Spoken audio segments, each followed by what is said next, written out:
Il y a une question qui commence à diviser les supporters congolais. Est-ce que Seny Mayulu peut devenir le plus grand joueur congolais de l'histoire? Oui, la question est forte, mais elle mérite d'être posée sérieusement.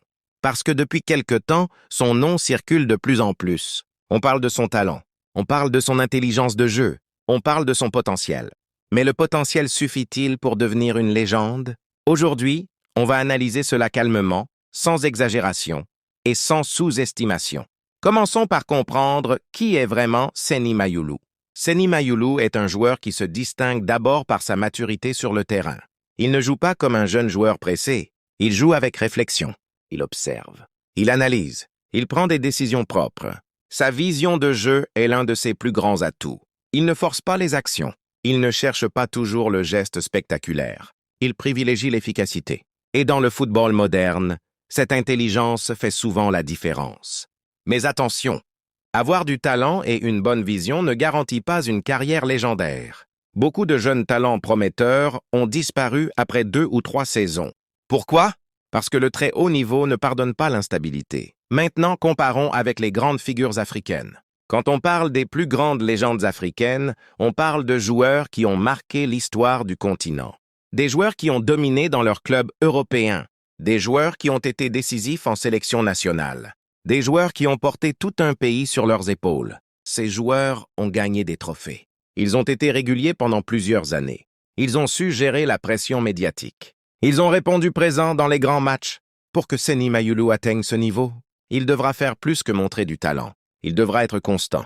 Il devra être décisif. Et surtout, il devra durer dans le temps. Alors, quelles sont les conditions pour qu'il devienne réellement immense? Première condition, la stabilité en club. Un joueur ne peut progresser que s'il joue régulièrement. Sans temps de jeu, le talent stagne.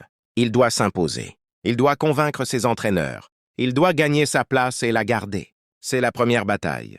Deuxième condition, son engagement total avec la RDC. Le peuple congolais attend des leaders. Pas seulement des joueurs talentueux, des leaders. Des joueurs qui assument la pression. Des joueurs qui veulent écrire l'histoire avec les Léopards. Si Mayulu devient un pilier de la sélection congolaise, son impact peut devenir énorme. Mais cela demandera du courage. Parce que jouer pour la RDC, c'est accepter la passion et la critique. Troisième condition, le mental. Le mental sépare les bons joueurs des légendes. Quand tout va bien, tout le monde est fort. Mais quand arrivent les blessures, les critiques, les moments difficiles, c'est là qu'on voit les grands joueurs. Seny Mayulu devra prouver qu'il peut rester concentré malgré la pression. Mais soyons honnêtes, est-ce que nous, supporters, ne mettons pas trop de pression trop tôt? À chaque jeune talent, on dit déjà « c'est le futur meilleur joueur ». Parfois, on crée des attentes irréalistes. Et quand le joueur traverse une période difficile, on devient les premiers à le critiquer. Mayulu a besoin de progression. Il a besoin de stabilité. Il a besoin de patience. Le talent est visible. Mais la légende se construit saison après saison. Objectivement, aujourd'hui, peut-il dépasser toutes les grandes figures africaines? La réponse honnête est simple. Il a le potentiel. Mais le potentiel n'est qu'une promesse. Tout dépendra des 3 prochaines saisons. Si dans 3 ans, il joue régulièrement, il devient décisif, il s'impose en sélection.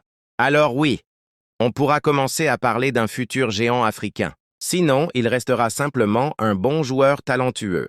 Le football est cruel, il ne récompense pas les promesses, il récompense la régularité. Seny Mayulu est à un moment clé de sa carrière. Tout peut aller très vite. Dans le bon sens, comme dans le mauvais.